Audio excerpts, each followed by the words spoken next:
My dear students, ASSEB Academy YouTube channel আনটা নতুন ভিডিওলৈ আপোনালোকক সকলোকে একেবাৰে আন্তৰিকভাৱে স্বাগতম জনাইছোঁ। আজিৰ ভিডিওটোত মই Seba স্পকেন ইংলিছ যেটো এপ আছে তাৰে যেটো লেভেল 28 সেই 28 লেভেলৰ যিমানবোৰ কোৱেশ্চন আছে কোৱেশ্চন আৰু আনসাৰখিনি আলোচনা কৰিম। আগৰ ভিডিওত মই লেভেল 27 লৈকে মই কোৱেশ্চন আনসাৰখিনি দিছোঁ। লেভেল 28 ত ইয়াতে আপোনালোকে দেখিবলৈ পাইছে ইয়াতে প্ৰথমত আছে বেসিক্স, তাৰপিছত চেপ্টাৰ 1, চেপ্টাৰ 2, চেপ্টাৰ 3, চেপ্টাৰ 4 আৰু লাষ্টত আছে এটা টেষ্ট আছে। ইয়াতে টেষ্ট আছে আপোনালোকে দেখিবলৈ পাইছে। সো ইয়াতে কি আছে প্ৰতিটো চেপ্টাৰত কিছুমান কুইজ আছে। সেই কুইজৰ কোৱেশ্চন আনসাৰখিনি আপোনালোকে কৰিব লাগিব। এনেকুৱাকৈ চেপ্টাৰ 1, চেপ্টাৰ 2, চেপ্টাৰ 3 আৰু চেপ্টাৰ 4 ৰ প্ৰতিটো চেপ্টাৰতে কিছুমান মানে কুইজ থাকিব। কুইজৰ কোৱেশ্চন আনসাৰখিনি কৰিব লাগিব আৰু প্ৰতিটো লেভেলতে প্ৰতিটো চেপ্টাৰতে কিছুমান কনভাৰসেশন আছে। কনভাৰসেশনখিনি আপোনালোকে শুনিব লাগিব আৰু সেই কনভাৰসেশনখিনি শুনাৰ পিছত চেপ্টাৰ ওয়াইজ কুইজৰ আনসাৰ দিয়াৰ পিছত আপোনালোকে টেষ্টটো দিব লাগিব। এনেকুৱাকৈ ক্লাছ 10 ৰ ছাত্ৰ-ছাত্ৰীখিনি যেহেতু এই আগষ্ট মাহৰ 11 তাৰিখৰ পৰা 16 তাৰিখৰ ভিতৰত পৰীক্ষা দিব লাগিব, সেইকাৰণে লেভেল 50 লৈকে কমপ্লিট কৰিব লাগিব। সো আজি ভিডিওৰ লেভেল 28 টো আৰম্ভ কৰিম। সো কোনো ধৰণৰ পলম নকৰাকৈ বলকচোন আজি ভিডিওটো ষ্টাৰ্ট কৰোঁ। এতিয়া মই এই যেটো 28 লেভেল আছে সেই লেভেলৰ প্ৰতিটো চেপ্টাৰ তাৰ কনভাৰসেশন আৰু কোৱেশ্চন আনসাৰখিনি ইয়াৰ পৰা মই নেদেখাম। মই ডাইৰেক্ট টিচাৰ এপত লৈ যাম। তাৰ পৰা মই খালি কোৱেশ্চন আৰু সেই কোৱেশ্চনৰ আনসাৰখিনি আপোনালোকক দেখাম। এটা মই টিচাৰ এপলৈ লৈ গৈ আছোঁ আপোনালোকক। ইয়াতে মই 28 নম্বৰ লেভেল যেটো আছে এই লেভেলত মই ক্লিক কৰিলোঁ। ক্লিক কৰাৰ লগে লগে ইয়াতে আপোনালোকে দেখিবলৈ পাইছে কনভাৰসেশন। ইয়াতে কনভাৰসেশন আছে আৰু প্ৰতিটো কনভাৰসেশনৰ যি কুইজ সেই কুইজটো ইয়াতে আছে আৰু টেষ্টটো আছে। মই ইয়াতে কুইজত গ'লো। এতিয়া আপোনালোকে ইয়াতে দেখিবলৈ পাইছে ইয়াতে কিছুমান মানে শব্দ যিবোৰ মানে উল্টা পুল্টাকৈ দিয়া আছে সেইবোৰ একাধিক্ৰমে সজোৱাৰ পিছত সেন্টেন্স হ'ব আৰু সেই সেন্টেন্সটো হ'ব I will be returning to my hometown to see my family। তাৰপিছত question number 2 speak the following sentence। এই সেন্টেন্সটো আপোনালোকে ইয়াতে যেটো আছে I have arranged my accommodation for the trip এইটো আপোনালোকে ক'ব লাগিব। এই আপোনালোকৰ যেটো এপ আছে স্পকেন ইংলিছ এপ সেই এপত ক'ব লাগিব। Question number 3 what did you hear আপুনি কি শুনিবলৈ পাইছে আপোনালোকে শুনিব লাগিব। কিন্তু আপোনালোকে নিশ্চয় শুনিব BET বেড বুলি শুনিব, ঠিক আছে। Question number 4 select the correct meaning. ইয়াতে এটা শব্দ দিয়া থাকিব তাৰ কাৰেক্ট মিনিংটো আপোনালোকে চুজ কৰিব লাগিব। Question number 5 type what you hear আপুনি যেটো শুনিছে সেইটো হিচাপতে আপুনি এই ওয়াৰ্ডবিলাকৰ ওপৰত এই যেটো শব্দ আছে শব্দবিলাকৰ ওপৰত আপোনালোকে টেপ কৰিব লাগিব, ঠিক আছে। সো আপোনালোকে যেতিয়া শুনিব আপোনালোকে এনেকুৱাকৈ শুনিব it is a tiny town in the middle of nowhere. তো আপোনালোকে এইটো শুনিবলৈ পাব। আপোনালোকে এই হিচাপতে এনেকৈ টিক কৰিব it is a tiny town in the middle of nowhere, ঠিক আছে। এনেকৈ আপোনালোকে কিবা কৰিব। তাৰপিছত question number 6 what did you hear আপুনি কি শুনিবলৈ পাইছে আপুনি নিশ্চয়কৈ শুনিব পাব ইনটেন্ট, ঠিক আছে। Question number 7 feel in the blanks খালী ঠাই পূৰ কৰিব লাগে। I will be dash for 5 days ইয়াতে খালী ঠাই হ'ব এৱে হ'ব, অ'কে। ইয়াতে এনসাৰটো দিয়ে আছে আপোনালোকে দেখিবলৈ পাইছে। কোৱেশ্চন নম্বৰ 8 আছে select the most appropriate response to the following. ইয়াতে এটা কুৱেশ্চন দিয়া আছে what is your home town like. তো ইয়াৰে যেটো তিনিটা ৰেছপন্স আছে তাৰে ভিতৰত সঠিক ৰেছপন্সটো হ'ব it is a tiny town away from the crowd. Question number 9 select the correct meaning আপোনালোকে মিনিংটো চুজ কৰিব লাগিব। এতিয়া question number 10 put the following words in the correct order to form a sentence. তো এই ৱৰ্ডবোৰ সঠিক ক্ৰমত সজাই চেণ্টেন্স বনাব লাগিব। চেণ্টেন্সটো বনালে হ'ব I am planning to catch up with some old friends। তাৰপিছত কনভাৰসেশন 2।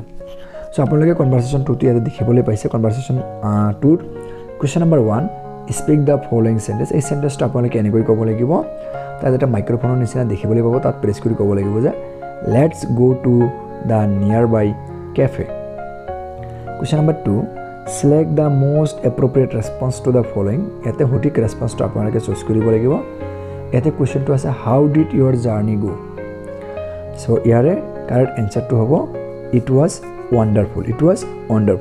Question number 3 fill in the blanks খালী ঠাই পূৰ কৰিব লাগে। ইয়াতে আছে we had days time together. So ইয়াৰে কাৰেক্ট ৰেছপন্সটো হ'ব a great time a great okay তাৰপিছত question number 4 type what you hear আপুনি শুনিবৰ কাৰণে টেপ কৰিব লাগিব তো আপুনি এইটো এনেকৈ শুনিবলৈ পাব যে এই ৱাৰ্ডবোৰ আপুনি শুনিবলৈ যেটো পাব হিচাপত আপুনি টেপ কৰিব ইয়াতে শুনিবলৈ পাব I am not really a coffee person question number 5 what did you hear আপুনি কি শুনিবলৈ পাইছিলে হিচাপত আপুনি প্ৰেছ কৰিব লাগিব এটা তিনটা ৱাৰ্ড আছে তো আপুনি শুনিবলৈ পাব এম্বিয়েন্স এতে আনসাৰটো দিয়া আছে আপোনালোকে দেখিবলৈ পাইছে question number 6 select the correct meaning সঠিক মিনিংটো চুজ কৰিব লাগিব question number 7 speak the following sentence এই যেটো সেন্টেন্স আছে সেন্টেন্সটো আপোনালোকে ক'ব লাগিব সেন্টেন্সটো আছে the cafe has a very good ambience question number 8 what did you hear আপুনি কি শুনিবলৈ পাইছে সো আপুনি যি শুনিবলৈ পাইছে হিচাপতে প্ৰেছ কৰিব লাগিব আপুনি শুনিবলৈ পাব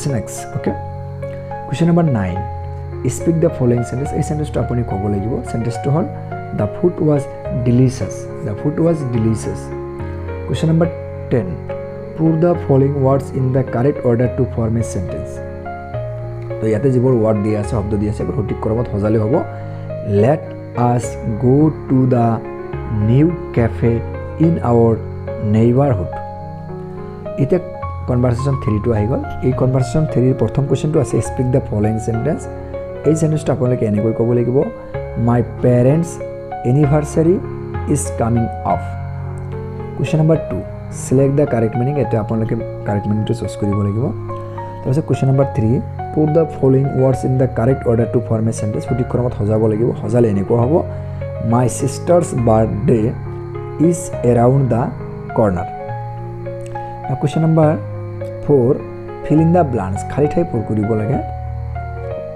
so fill in the blanks ইয়াতে আছে যে it is been a while since we days a family so ইয়াৰে কাৰ্ড অপচনটো হ'ব have had question number 5 tap what you hear আপুনি যি শুনিবলৈ পাইছে হিচাপতে টেপ কৰিব লাগিব সো আপুনি নিশ্চয়কৈ শুনিবলৈ পাব what ideas do you have in mind question number 6 select the most appropriate response to the following তো ইয়াতে এটা কোৱেশ্চন দি আছে let's create a special photo album for our parents so এটো আপোনালোকে সঠিক ৰেছপন্সটো হ'ব that's such a thoughtful idea question number 7 speak the following sentence আপুনি এই সেন্টেন্সটো ক'ব লাগিব তাত মাইক্ৰোফোনৰ নিচিনা দেখিবলৈ পাব এটো এনেকৈ ক'ব লাগিব we can plan some enjoyable activities to make the day more memorable question number 8 fill in the blanks খালি ঠাই পূৰ কৰিব লাগে ইয়াতে কোৱেশ্চনটো আছে it is only days that we make the day special for our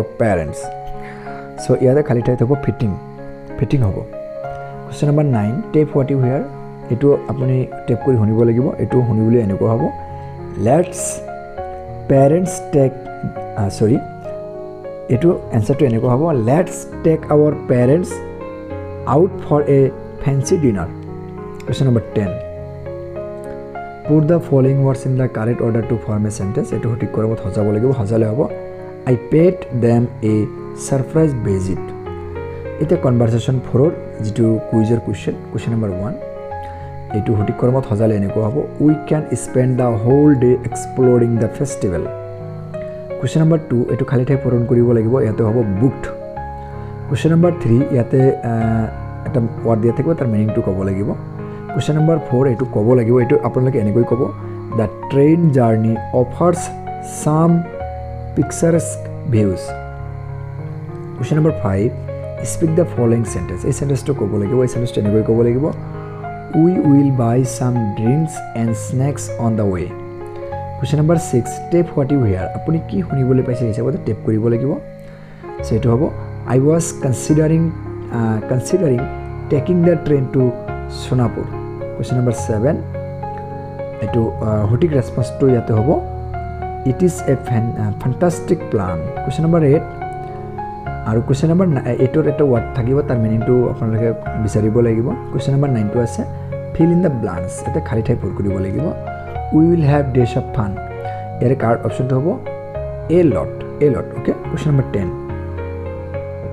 number 10 টো আছে put the following words in the correct order এটো correct order ত হজালে এনেকুৱা হ'ব have you thought about the travel arrangements 8 এতিয়া যেটো টেষ্ট আছে টেষ্টলৈ মই যাম এতিয়া মই টেষ্টত ক্লিক কৰিলে এটা টেষ্ট দিয়া আছে কোৱেশ্চন নম্বৰ 1 এটো হজাব লাগিব হজালে এনেকুৱা হ'ব হি purchased the tickets 3 days in advance question number 2 ইয়াৰে what did you hear আপুনি কি শুনিবলৈ পাইছে এটো হ'ব excite okay fill in the blanks এটা আপোনালোকে ফুল কৰিলো ইয়াৰে হ'ব I am dash the train কি হ'ব on the train question number 4 speak the following sentence এটো ক'ব লাগিব এটো এনেকৈ ক'ব লাগিব I love this question number 5 tape what you hear আপুনি কি শুনিবলৈ পাইছে এটো টেপ কৰিব লাগিব সো এটো আপুনি শুনিবলৈ পাব flying kites is a thrilling experience question number 6 speak the following sentence এই সেন্টেন্সটো আপুনি ক'ব লাগিব